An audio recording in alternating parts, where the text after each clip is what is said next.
राम का नाम आएगा अब हर एक जुबान पे। जय जय सिया राम, जय जय सिया राम, जय जय सिया राम, जय जय सिया राम। सिया राम का नाम आएगा अब हर एक जुबान पे। राम का मंदिर वहीं बने जहाँ जन्म लिया प्रभु राम ने। श्री राम का डंका बाजेगा सारे हिंदुस्तान में। अब घर घर भगवा छाएगा सारे हिंदुस्तान में। राम का डंका बाजेगा सारे हिंदुस्तान में। अब घर घर भगवा छाएगा सारे हिंदुस्तान में।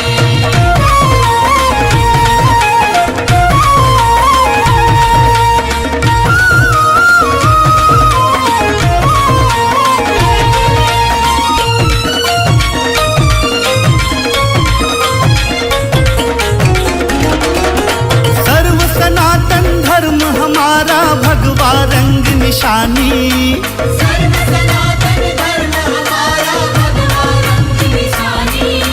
दया धर्म से भरा हुआ है संत मुनि की कहानी। दया धर्म से भरा हुआ है संत मुनि की कहानी। हाथ मिला के कदम बढ़ा लो मंदिर के निर्माण में। राम का मंदिर वहीं बने जहाँ जन्म लिया प्रभु राम ने। श्री राम का डंका बाजेगा सारे हिंदुस्तान में। अब घर घर भगवा छाएगा सारे हिंदुस्तान में।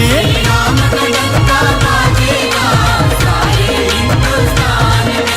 अब घर घर भगवा छाएगा सारे हिंदुस्तान में।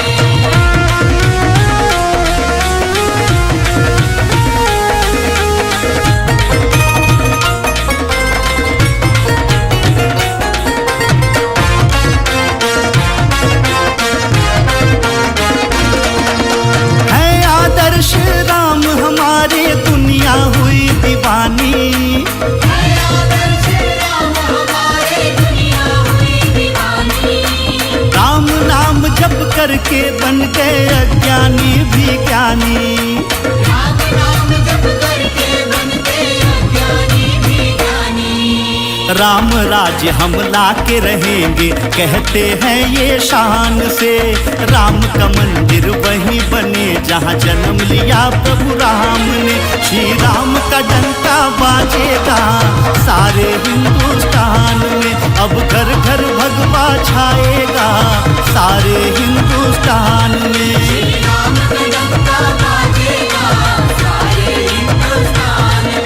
अब घर घर भगवा छाएगा सारे हिंदुस्तान में। सिया राम का नाम आएगा अब हर एक जुबान पे। राम का मंदिर वहीं बने जहाँ जन्म लिया प्रभु राम ने। श्री राम का डंका बाजेगा सारे हिंदुस्तान में। अब घर घर भगवा छाएगा सारे हिंदुस्तान में।